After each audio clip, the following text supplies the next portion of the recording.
Welcome to Writer's Voices with Monica and Caroline. I'm your host, Monica Hadley, and with me today is my mother and co-host, Caroline Kilborn. And hello, everyone. I hope it's warmer there than it is here.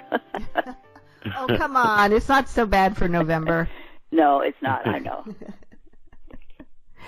So how have you been reading much this week, Mom? Yes, I have. I read our book, and then I read it again. Wow. And because I thought, there's just so much in it, just a tremendous amount of things in it, and the title is heavy, but to me, it's about a lot more than weight. There's a lot more in it than just heavy about weight. It's heavy about a lot of things. Why don't you introduce our author? Okay. Kiese, was that how you know it? Kiese. Is that how you say? Yeah. Okay. And he is a black Southern writer, born and raised in Jackson, Mississippi. He attended Millsaps College and Jackson State University before graduating from Oberlin College. He earned an MFA in fiction from Indiana University. He is currently a professor of English and creative writing at the University of Mississippi. He's the author of the award-winning novel Long Division and a collection of essays, How to Slowly Kill Yourself and Others in America. He has written for numerous publications, including New York Times, NPR, Los Angeles Times, Esquire, The Guardian, McSweeney's, Color Lines, The Best American Series, Ebony, and many others. He is a contributing author of Oxford American. And he taught at Vassar for many, many years, and that's when this is a memoir, and there was a great deal about that in the book. So, welcome to Writer's Voices. Thank y'all for having me. I'm so happy to be here. Yeah, I was very impressed with your writing, with your book. It really was. It was eye-opening. It really was. Thanks for reading it twice. Yeah. And Caroline is a retired English teacher, so she was probably checking your grammar. No, I really wasn't. No, I gave that up a long time ago. Okay. But your mother was always checking your grammar, wasn't she? Oh, yes. Definitely. I mean, she still checks the grammar, even on emails. How about text? Even on text messages too. Absolutely. So what is she doing now? Is she still? She works. She runs a nonprofit that focuses on trying to get more resources to single women who are out of work and have kids up in the Northeast. So. Okay. Yeah. She gets around. She's been different places, then, hasn't she? Well, she was in Mississippi for most of our lives, and so she just moved up. She just moved to the Northeast probably about 5 years ago or so. Yeah. And you moved back to Mississippi. Yeah. Yeah.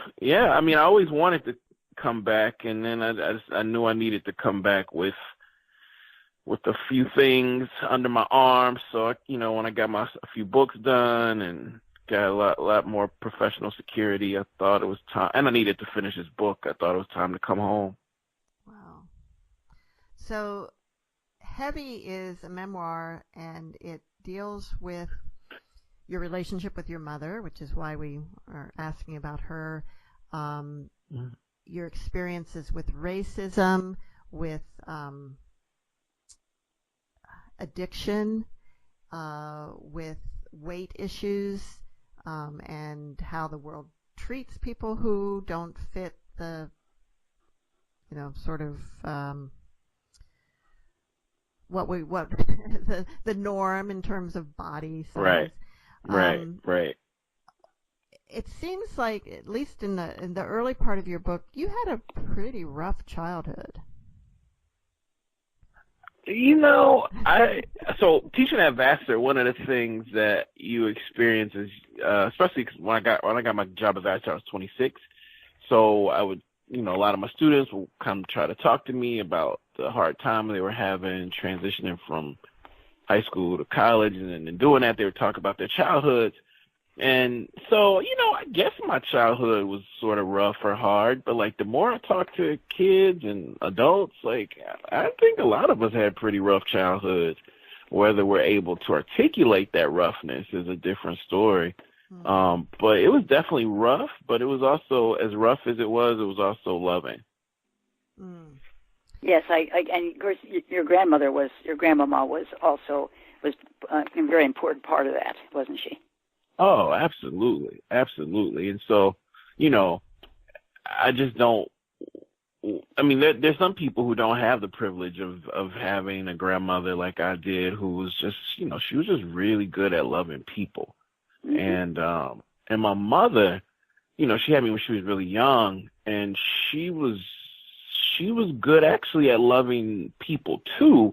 She just came up on a rough patch in life when I was growing up, with abusive relationships and money problems and stuff. And I think given what she was facing, I think she did, a pretty good job. I think she could have done a better job, like most of us. But, I don't know what it's like to be 19 years old and have a little black boy in Central Mississippi. You know what I mean? Like, I asked her about that. So I'm trying to be empathetic and thoughtful about what she experienced, but I'm also want to be honest and say that as rough as my childhood was, it was also definitely loving. Mm. Is your grandmama still alive? She's still alive, yes. So, wonderful. How does she and your mother feel about you sort of exposing the secrets of your family in this memoir? Well, the most salacious stuff I did not expose, like, because I do still have a family I have to come home to and see. So they were supportive of it, but they were part of the project all along. When I sold this book to Bloomsbury and initially and then to Scribner later, it was a weight loss book. I was going to lose 150 pounds while talking to my mother and my grandmother about their relationships to food and their relationships to sexual violence. And so I did that for a few years, and after a while I was like, okay, this project really needs to be my talking back to them after some of the things they've talked to me about. So when the book came out, it wasn't like they were surprised, because they had been part of the process all along. I needed to hear their memories. I needed to know what they thought about my memories in order to write this kind of book. Mm. But still, it must have been hard to negotiate. Oh yeah, it's hard. It's hard, definitely, because family, whatever, I think regardless of where your family's from, there are a lot of things most families don't want made public, but, my grandmother raised a daughter who raised a son to become a writer. And so, part of what I have to do is look at my life and intersections with my life and their lives and try to make art of it. And my mama made it. So my mama made me into a writer. So I didn't have to write this particular book, but I think I needed to write this particular book for us to give us the chance to confront all our relationships with each other and our relationships to different kinds of addiction and really our relationships to this country. Well, Kiese, why don't you read the introduction to the book, because I think that kind of says a little bit of what we're talking about right now. Okay, yeah. So the beginning chapter, sort of like a prologue, is called Then. I did not want to write to you. I wanted to write a lie. I did not want to write honestly about black lies, black thighs, black loves, black laughs, black foods, black addictions, black stretch marks, black dollars, black words, black abuses, black blues, black belly buttons, black wins, black bins, black blends, black consent, black parents, or black children. I did not want to write about us. I wanted to write an American memoir. I wanted to write a lie. I wanted to do that old black work of pandering and lying to folk who pay us to pander and lie to them every day. I wanted to write about our family's relationships to simple carbohydrates, deep fried meats, and high fructose corn syrup. I wanted the book to begin with my weighing 319 pounds and end with my weighing 165 pounds. I wanted to pepper the book with acerbic warnings to us fat black folk in the Deep South and saccharine sentimental exhortations from Grandmama. I did not want you to laugh. I wanted to write a lie. I wanted to write about how fundamental present black fathers, responsible black mothers, magical black grandmothers, and perfectly disciplined black children are to our liberation. I wanted to center a something, a someone who wants us dead and dishonest. I wanted white Americans who have proven themselves even more unwilling to confront their lies, to reconsider how their lives limit our access to good love, healthy choices, and second chances. I wanted the book to begin and end with the assumption that if white Americans reckon with their insatiable appetites for black American suffering, and we reckon with our insatiable appetites for unhealthy food, we could all be ushered into a reformed era of American prosperity. I wanted to create a fantastic literary spectacle. I wanted that literary spectacle to ask nothing of you, Grandmama, or me, other than our adherence to a low-carb diet, limited sugar, weightlifting, 12,000 steps a day, gallons of water, and no eating after midnight. I wanted you to promise. I did not want you to remember. I wanted to write a lie. I wanted that lie to be titillating. I wrote that lie. It was titillating. You would have loved it. I discovered nothing. You would have loved it. I started over and I wrote what we hoped I'd forget. And that's Kiese Laymon reading from Heavy, an American Memoir. So you actually sold this book as you were going to lose 150 pounds while you were writing it? Yeah, the point was going to be like, it was going to be like a new kind of weight loss book I just gained like 150 pounds, and I was like, all right, I'm going to lose it, and I'm going to talk to my family about our relationships to food and weight, and in doing that, I realized that I needed to talk about weight, but a much more meaningful kind of weight, not just food, not just calories, and I needed to talk about secrets and lies and, joyful things too. But so along the way, I just shifted. I wrote that book. It was sort of interesting, but not really. And then I was like, all right, let me just do what I really am afraid to do, which is to write back to my mom about a lot of things that we never talked about. I imagine this happens a lot in a lot of families, don't you suppose? This Hello? they would like to talk about things, but it just never gets done. Wow. So did writing this to your mom, and you're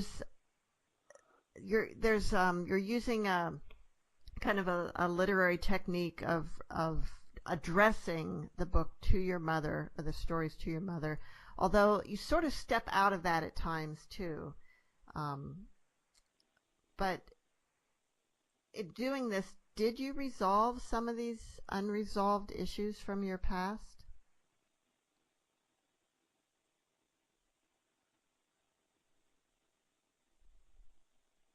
Hello?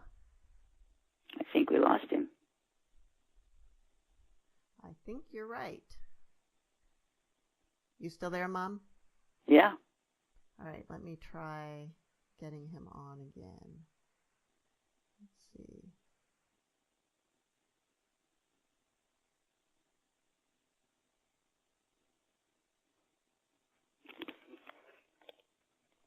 Hello? Hi. Hi. Yes.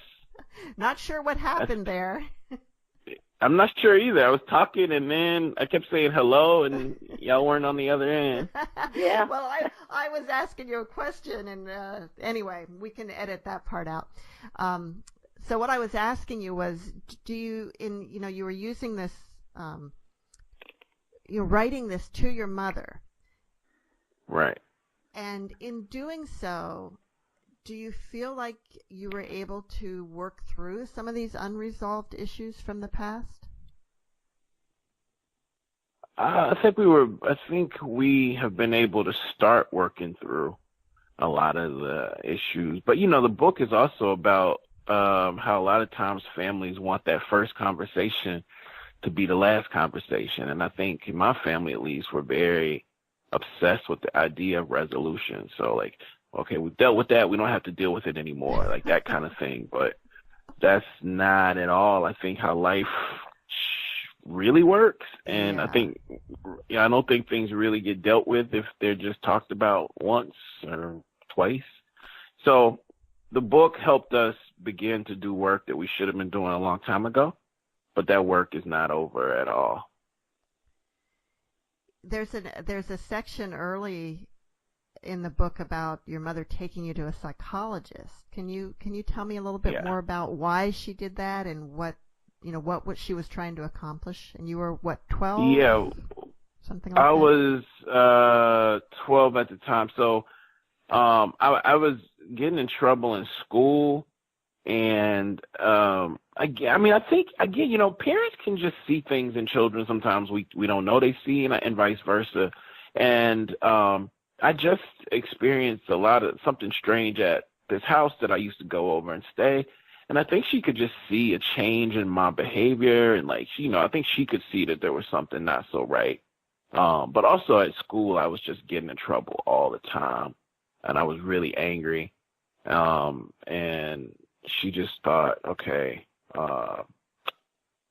let's go to a psychiatrist, or one of her friends who was a psychologist, or maybe I think her friend was like I don't think her friend actually was a real psychologist. I think she was trying to become one. She was in school, and and we went, and she stayed in the room with me the whole time. So I just remember looking at her, and I was just like, why am I here? I'm not gonna tell this woman. You don't have to worry about me telling her any of your business. But at the same time, why did we come? And then the only thing she did is she just told us we should count to 10. That's what she said. She said, when things get bad, you should, go outside and count 10 stars. Or if you're in the classroom, just go to the bathroom and count to 10 and everything will be okay. So, so it wasn't I thought real that at the time, it's just like any doctor, like anybody who's a doctor, if they tell you anything, especially if you're a kid, you believe it. So I was like, oh my God, all I've got to do is count to 10, and yeah, I tried it. I tried it for a while. Wow. Now, this house that you went to, there were some very disturbing things happening there. Why didn't you tell your mom about some of these things? I just didn't know what the language to use. You know what I mean? I was at that age one where you don't tell your mother what's happening with you and your friends, right? And then I just didn't know what to say. I didn't know, I guess I would have said, Ma, at so-and-so's house, these 3 boys took my friend into a room, and I don't know what happened, but I think they had sex. But to even talk about it, I would have had to talk about sex, and sex was something we just never, ever talked about. I didn't want to talk to her about sex, and obviously she didn't want to talk to me about sex because she never did. And then we would have had to talk about all kinds of, I just didn't know how. It wasn't modeled for me, and I didn't know how.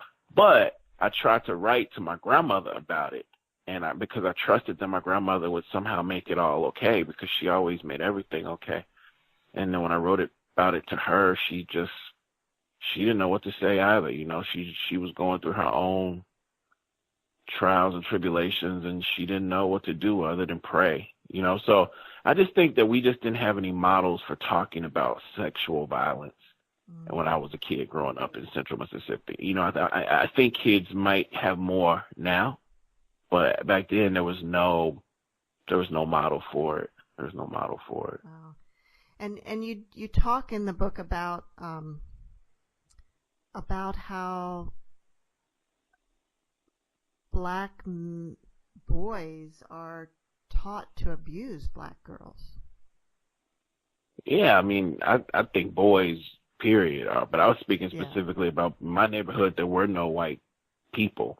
Everybody was black, And so really I'm trying to name patriarchy without naming it, right? Like, boys taught boys, taught boys, taught boys, who were taught by men, who are often taught by public policy, who are often taught by presidents, who are often taught by television.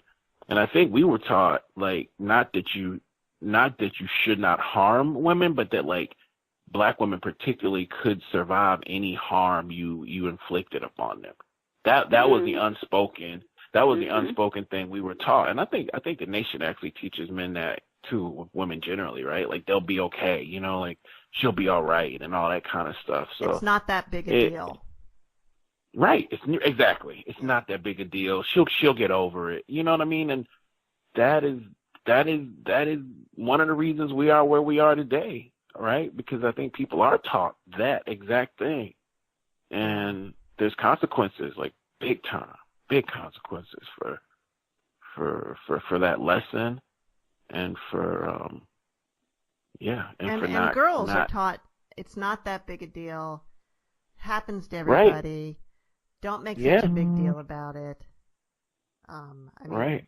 What Absolutely. just happened with our Supreme Court hearing where... Yeah, we just saw it. Exactly, right? Like, yeah.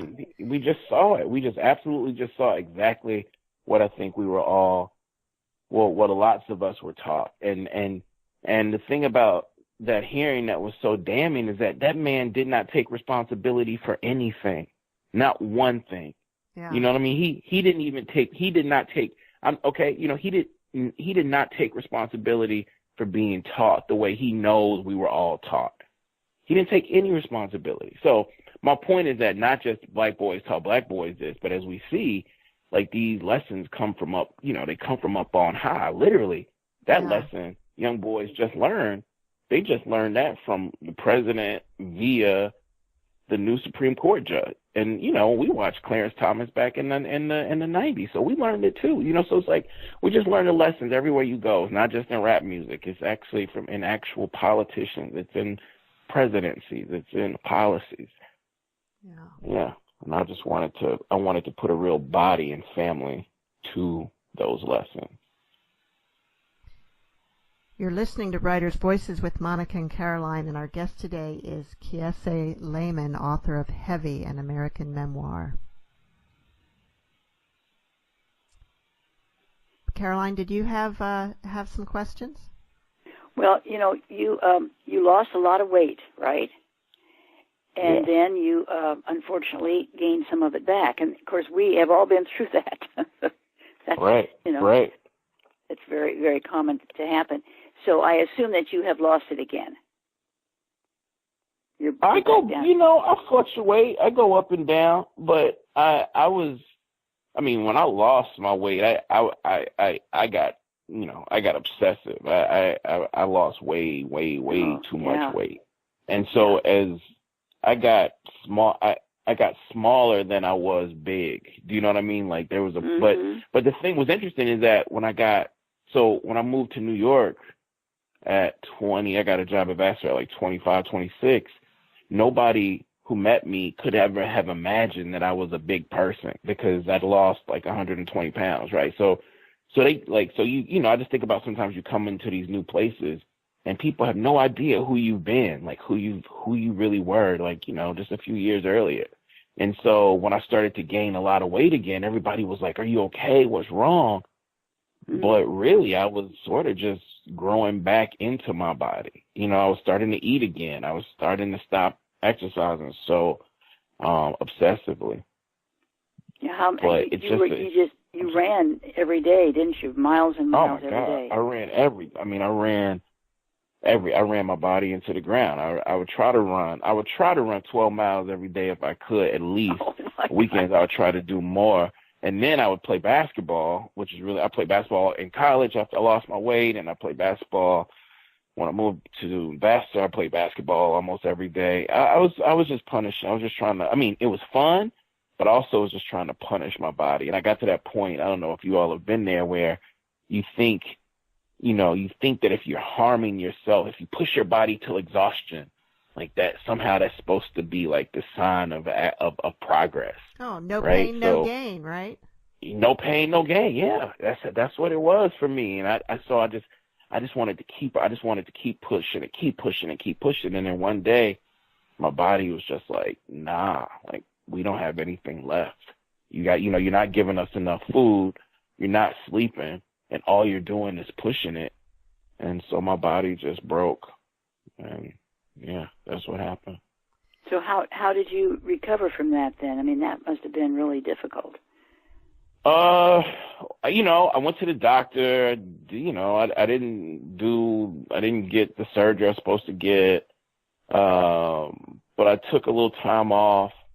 And honestly, it's just something I'm still dealing with. Like I have a terrible hip. I have a bad hip. I have like all this stress fractures up and down both of my legs, and every day it's a fight to see how healthy I can treat myself. I don't know if y'all experience that. So it's not like you get to this point and you're like, oh, like I'm delivered. Like my relationship with my body is forever healthy. Like every day I have to think a lot about how much I eat, how much I don't eat, how much I move, how much I don't move, how much I push my body. And I just want to do right by my body. I just want to treat my body in healthy, loving ways. But sometimes it's harder than it should be. Did you find that you were treated differently by other people when you were very thin versus when you were heavier? Yeah. I mean, in some ways they're funny. Like, when I lost a lot of weight, I got a lot more attention from women and from, some queer men. Like, people really, people would just be like, oh my God, like, can you take off your shirt? Like, things you just never expected people to say. I remember once I went to this gas station. I was just driving through Michigan, and the guy was like, man, I'm not gay, but I just want you to know, dude, you've got the perfect body. And I was just like, wow, okay. That's sweet, I guess. So there's that. And, if you're bigger, but it was interesting. It's like, bigger black. I mean, I think sometimes, I write about this in the book. Like, when I was smaller, like, police sometimes would call me a big black man. You know what I mean? And, like, I'm tall. I was like 6'1", but I was so thin. I mean, I hardly had any body fat on me. And so when I was a really big black man, I mean, people, police especially, like, treated me like someone to be afraid of. Oh my God, not more than that. Like I had police say they saw me throw crack out of windows. Like I didn't, I don't even eat meat. Like you didn't, like I've had police pull guns to my head saying that like they felt threatened because of my body, right? Because they thought my body would harm theirs. But the thing that I don't think people understand about big black men is that often we're trying every which way we can to be smaller, to get out of the way. Like if I walk out of my house right now and I see white women coming down the street, I'm going to move to the other side because I don't want them to get afraid, because if they get afraid, I could get shot. Do you know what I'm saying? Yeah. So I just don't think sometimes people think about like, I'm not saying woe is us, but I'm saying it's just more complicated than this idea like, oh, these big black men are just walking around scaring people. Actually, we're trying to do everything we can not to scare people. Because when people get scared, often we get hurt, you know what I mean? Or we get incarcerated, or we get disciplined in a particular kind of way. So, well, that's been proven again and again, that's for sure. Absolutely, yeah. Absolutely. So now your mother, although your circumstances were fairly poor when you were young, she was working on a doctorate degree, right? Yeah, she was working on her PhD in political science. And was that a good role model for you? Like early, I mean, she modeled reading, reading and writing were like the biggest currency in my house. But the thing about the neighborhood I grew up in is like my mom would sometimes be on local television stations talking about politics. And so people would think that we were rich because my mom was on like local TV. I think it may be different now, but like there's an intellectual class and then there's economic class, and right. She wasn't getting paid to be on television. She wasn't getting paid much from her job at Jackson State. and she was really young, and she never had money, so she didn't really know how to value it. But the perception was, oh, they must have a lot of money because, you know, mother's getting a PhD, and we see her on TV talking about politics, when that just wasn't, I mean, you know, we just didn't have, there just wasn't much material stuff. One of my favorite lines from your book is when, you know, your home, you had more books than anyone else that you knew, but that no one other than your mom that you knew would want to swim in or eat books. Oh yeah, I mean that's. I mean, we had so many. That's sometimes I joke with her now. I'm like, maybe that's one of the reasons we didn't have any money, because, I mean, her bedroom was filled with books. The entire den was filled with books. The living room was filled with books. I had books in my room. There were books all in the back of the car. It was just book. I mean, it was just. My mom is, again, she just really believed that you can read and write your way to freedom. And if you were black in Mississippi, she thought you could read and write your way into a space that protected you from white supremacy. And so, yes, she really believed it. Do you think it worked? No, not at all. I mean, I think reading and writing can, I'm a teacher. I teach, I read and write for a living, but I don't think reading and writing alone can protect you from white supremacy. Like she's an example of that, and I'm an example of that. Do you know what I mean? Like what I said, like when cops have held guns to my head for different things, they didn't ask me what the last book was I read. You know, like they didn't ask me to quote my favorite author. Like they saw a big black man who they deemed as a threat. And like when different things have happened in my life, I'm not trying to say reading and writing aren't necessary, but I am trying to say this idea that they can save us. You know, Martin Luther King was one of the most well-read people ever, you know, and my mom also was obsessed with dress. Martin Luther King was like a really great dresser. He was a really great orator, and they killed him. So, you know, Barack Obama read a lot, wrote books. He spoke what people deemed the King's English. And, you know, lots and lots of people in this country said he was like a radical, violent Muslim who didn't really even graduate from college. And so wasn't there a Harvard professor who got arrested or the police who was trying to go into his own home? Gates. He was trying to go into his own house. He got arrested for going into. So my point is, I think reading and writing are absolutely important for the imagination, but the people who sometimes police us haven't read the things they need to read and write to broaden their imagination. Mm-hmm. Do you see what I'm saying? Yeah. So. Yeah. You're listening to Writers' Voices with Monica and Caroline, and our guest today is Kiese Laymon. He's the author of Heavy, an American memoir that deals with a lot of weighty issues. Yes. Yes. I was really impressed by the way you felt about your students. That you wanted to more than just teaching. You wanted to be there for them, because they were all facing many were facing difficulties, and you thought you could help them. Yeah, I think all of our students are. I did. You know, like I if I could do it over again, I would change some of the things that I did for sure. But I wanted to be the teacher to them that I wish I had, and I think I tried to be the parent to them that I wish I was. I succeeded in a lot of ways, but in other ways I failed. You know what I mean? I didn't really understand how important boundaries were. You know, I was 26 when I got my job. Some of my students were like 22. If they asked me for anything, I wanted to be there to provide it. So if they're in my room talking to me about addiction, instead of saying, you know what, I think you probably should go talk to the counseling center because there are people over there who are trained, like I would sit there and try to talk them through things that I just had no actual training in, for example. And again, like those students kept me going. I kept them going. We tried hard. If I could do it again, no, there's definitely be some things I would do differently, for sure. Well, I think that's true of any teacher, you know.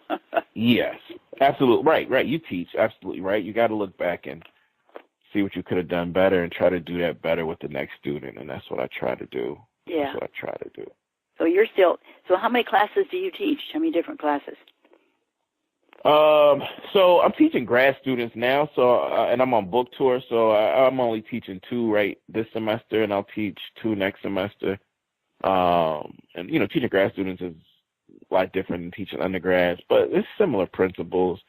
The students want to be cared for. They want you to appreciate their vision, and then they want you to, teach them things But I think what I learned too late was that they don't necessarily want you to teach them to become you, right? They want you to understand who they want to be, and maybe help them become that, and not necessarily just model, become me. And I think early in my career, especially with my writing students, I wanted all my writing students to become me instead of really thinking about who they really wanted to become separate from me. Okay. Yeah, but I've learned a lot from that experience. Now, your first book was a novel. Yes. And have you written much other fiction other than that?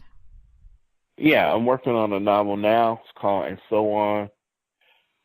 Sort of a futurist novel. And I'm working on a children's book and a YA book, and working on some television stuff right now. So I got my plate is pretty full with writing stuff right now. So essentially you want to cover every genre of writing. I want to try. And if Poetry. I fail. I bet you write poetry too. I definitely do write poetry, but I'd never show people that because it's so bad. It's so bad. How about songs? Have you written any songs? I've definitely written songs, and I will never share those either. So, a lot of writers do kind of stick with, their historical fiction writers or their nonfiction writers, or their young adult writers. Now, there are definitely some that try and do a lot of different forms, but why do you think that you are, instead of sticking with fiction or sticking with essay, why do you want to write so many different types of Well, I just want to tell a lot of different stories, and some stories I want to tell seem to make more sense in different forms, so this story I wanted to tell, I needed to use fictive technique to tell the story that you read in Heavy, but I didn't want to write a book about a mother and son who experienced what I experienced. I wanted to actually, for purposes of making my mom and I talk, I wanted to actually write a non-fictive book, and so for this next project, because it's set in the future, I want to ask questions of the future, and imagine answers. And to do that, I needed to write fiction. This other kids book I'm doing, I just wanted to play with this idea of I don't want to give it away, but play with this idea of the bus and physical variations in kids' head shapes and hand shapes, and the way kids assemble memory while moving on a bus. And to do that, I had to do it in the form of a children's book because I didn't want to write a grown-up book about it. So for me, it's just the story dictates the genre to me, the kind of stories I want to tell. And do you have more ideas for stories than you have time to write? Oh, yes, indeed. Especially now. Especially, I'm on book tour right now, and that just takes a lot of time. But yeah, I have so many ideas. I hope I can get to just a fifth of them. But if I can't, at least I just want to do the ones that I do justice. Mm. Do you, when you come up with an idea, how do you hang on to that? Is there a place that you record all your ideas, that you write it down? Well, I just write. Again, my mom, she gave me my writerly practice. I write for a significant amount of time when I wake up. I write for a significant amount of time before I go to sleep. And I have a notebook that I just jot, if something comes in my head, I just jot it down. And then I try to write more about that at night. And on the weekends, I try to revise the things that I've written during the week. And that's just been my writerly practice for 30-something years, and so that's what I try to do. So your books, as you're writing them, you've been working the whole time too, so that you just write in the mornings and evenings and weekends? Wow. Yeah, right, because I'm a teacher, I have to go to work and go to meetings and do all of that teacher stuff. Yeah. So tell us about book tour. How's your book been received on the book tour? Oh, it's been amazing. I mean, I've been shocked at the way people have been so kind. A lot of times they want to share their experiences, but it's just been like a ton of people have been coming out to tell me thank you for writing this book, and I just never imagined so many people would be impacted by something that's felt great. so particular, Mm-hmm. So are you doing book festivals and bookstores? Yeah, I'm doing books. I'm doing both, and so yesterday, and I'm going to colleges and talking. Oh. Great. So I did a festival, and last festival I did was like a week ago. No, actually it was a humanities festival 2 or 3 days ago in Chicago, and then came back from there, and then the next day I just did an event in Memphis at Lemoyne-Owen College, and tomorrow I'll go to New Orleans to have a conversation with Jesmyn Ward in this big old Coliseum type thing, and then I'm going to University of Georgia the day after that, and so it's just my gosh, wow, always on the road right now. But I'm thankful. I'm very thankful. Did you do that much with Long Division and your essay collection as well, or is this the first time? I did it. Well, I did book tour, but like that was those 2 books came out with independent press, so I had to be my own publicist, and I had to drive all the places, and so now it's really different now. They fly me everywhere and make sure everything is great, and so I'm used to being on the road, but not at big venues like this. And so this book was published by Scribner. Yes. How did you get a large traditional publisher? Do you have a great publishing story for us? Well, I mean, my first novel, Long Division, was with Penguin Putnam, and they kept asking me to make all these changes that I tried to make, and at some point they were like, we need you to take it out of Mississippi and take the racial politics out of it. So at that point I realized this wasn't the book, this wasn't the place for me, so I gave them all their money back, and then I just decided to go independent with this place called Agate, and we ended up selling like 50,000 copies of both of those books. And so after we sold so many copies, agents and publishers then wanted to work with me because they saw that I was able to sell a lot without them. So they thought, okay, let's see what we can do if he actually has some help. Wow. So was it a difficult choice for you to go with a traditional publisher since you already were having so much success? Oh, no. It was, no. I signed a terrible book deal. I got pennies for every book I sold. I needed help. I was literally doing it all by myself. So I knew that I needed, book writing should be collaborative, right? And so I knew who I wanted to collaborate with. I knew who I wanted, and thankfully they wanted to collaborate with me. And so I definitely did not want to do the independent thing again. I had that choice, but it was cool for me to do, I'm glad I could have that experience, but I hope I never have to do that again. Once and done, huh? One and done. That's it. That's twice. That's it. But I'm so thankful for y'all for reading the book and wanting to have this conversation. I really appreciate it. Well, it's our pleasure. We've been doing this for 12 years now. And wow. yeah, talked to some really, many, many great writers, and it's been a lot of fun. So Heavy was a 2018 Kirkus Prize finalist and won the Andrew Carnegie Medal for Excellence. So can you tell us a little bit about those awards? So, Kirkus reviews pretty much all the books that come out, and then in the field of nonfiction, they look at all of their starred books. So they, if they really like your book, they give you a star. And then once they look at all the stars, they take those starred books down to, I think, 5 or 6. And so my book was one of the 5 or 6 books that they picked for Best Nonfiction Book for 2018. And then they had the ceremony in Austin, and Rebecca Solnit actually won that like a week ago, 2 weeks ago.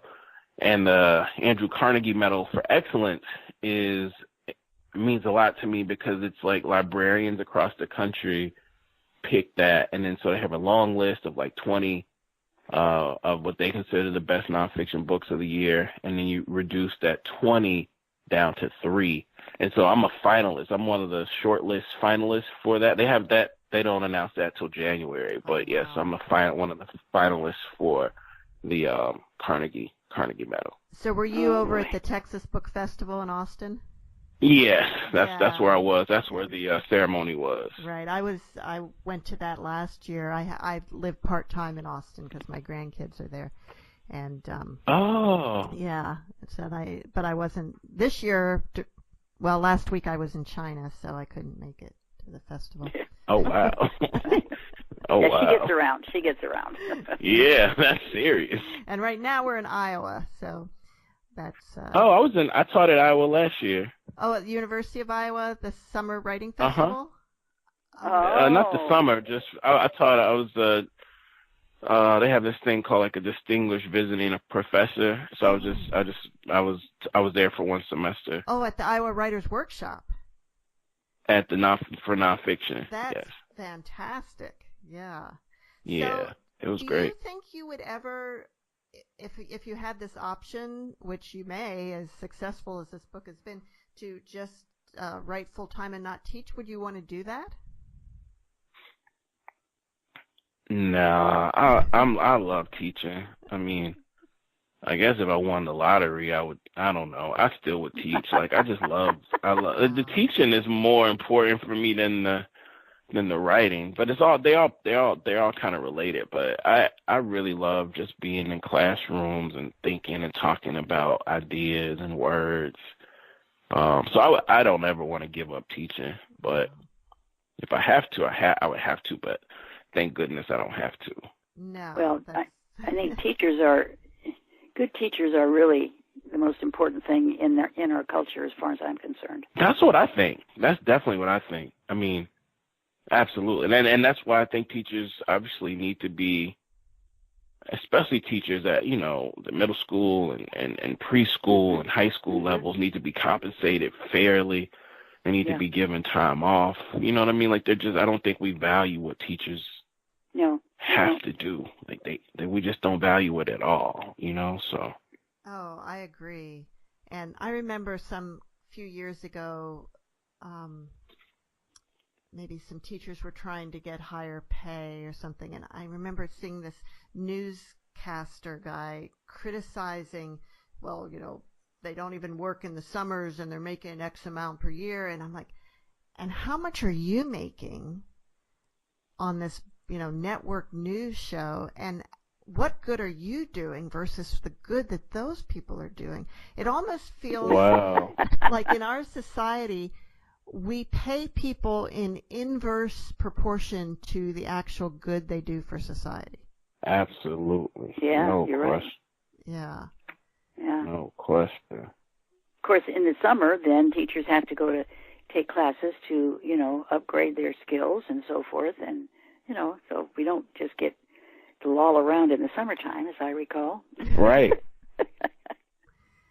Right. But and that's what people, I don't know. I don't understand it. I don't understand how there's just not like I mean, we all know how we've all been in classrooms, right? So we know how important healthy classrooms are, vibrant, great teachers who are like, well funded. We all know.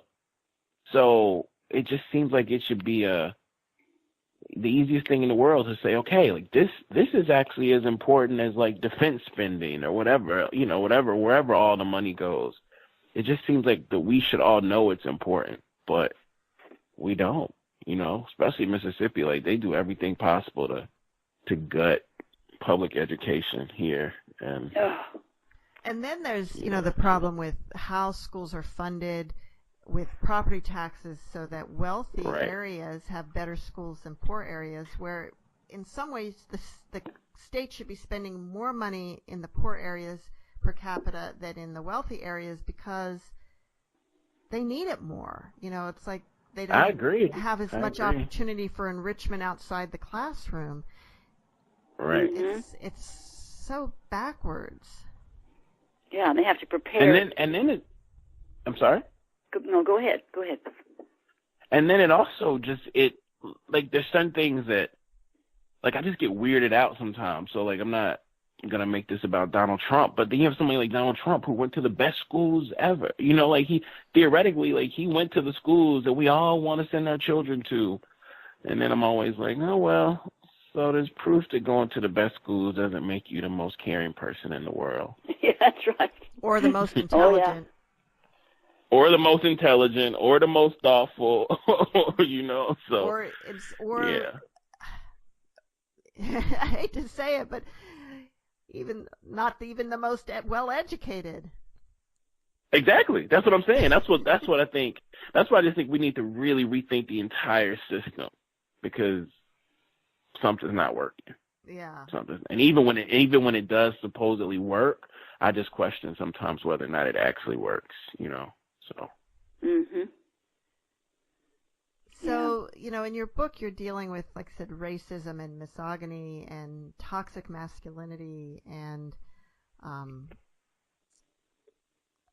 all of these really serious issues, but you seem to have a really, kind of a lightness about yourself despite all of this. How do you rise above all of those problems? I don't know if I do rise above them, but I use humor sometimes to go into them. Like I read this book where Richard Pryor was talking about how comedy is like the most important lubricant in the world. Like it can enable us to, get into situations that we would normally not enter. So I don't know. I mean, I think human beings have to deal with a lot of weird things, regardless of race, class, gender, and a lot of things that are like terrifying. And so as an artist, I just want to explore those things. And so I always know that the shape of my journey might be different, but like the constitution and the ingredients are sort of I think they're all the same actually. And so if you understand that, you can sort of just know that, like, you're just taking your turn now trying to describe, and then somebody else can try to describe, and then we can listen to both descriptions and see what works and what doesn't, but so I try not to ever think that what I'm experiencing is like I'm the only person in the world, because I think the shape of it might be different, but I know that the ingredients are the same. Well, everybody is somebody. Everybody, that's right. And they have something to say. That's right. We should learn to listen. That's right. That's it. That's it. We should learn to listen. That's it. That's it. Mm-hmm. Do you have like some real advice for people who want to be writers and are struggling with trying to write? Yeah, my advice is more about revision than writing. I think that if you can free yourself up sometimes to get through what people call writer's block, if you don't make yourself believe that everything that you write has to be good or perfect, Like my mom taught me when I was a kid that you sometimes have to write 50 sentences to find 2 or 3 that are good. And I think if you just work with that, you just know that like you don't have to be precious with the work. You don't have to think it's good just because you wrote it. You just can become lost in like the discovery of good sentences and good descriptions and good characters. I think sometimes students are just like kind of like crumble under the anxiety of having to write, the perfect sentence. And it's just, that's the thing. Like Morrison to me is one of the greatest writers ever. And she practiced, right? Like she wrote a lot of bad sentences, and Baldwin wrote a lot of bad sentences, which means that I'm going to write a lot of bad sentences. And I just think if you think about it that way, you can just take a little pressure off of yourself. Is that why she had you write the 10 sentences all the time? I mean, I don't know why she did that, to tell you the truth, but man, I used to get on my nerves. And it sounds like your mother gave you lots of writing assignments outside of school. Oh yeah, and way. You did I mean, them. I had to do them, or else. But right. I had to write far more outside of school than I did at school. Far more. Now, do you have any like entire manuscripts that you wrote that have never been published? Oh yeah, but they've never been published because they're bad. Like how many bad novels did you write before you got to the good one? Oh my God! I mean, when I was in grad school, I wrote this like 600-page novel that I thought was like the best thing ever. And, when I went back and revised it, literally there were probably like 12 pages in that thing that I actually used to put when I wrote my first novel. Wow. But if you would asked me at the time, I would have been like, man, I just wrote the best book in the world, So I have all of that. I have all of that book somewhere. I have a few other books that I just, you got to write bad books to write good books. I just think that's true. I just think that's true. And are you a kind of a what they call pantser? What's You that? know what that means? You write by the seat of your pants. You don't plot it all out. You just sort of forge ahead with it. It depends on the project. Like when I'm doing novel writing, I really do need to do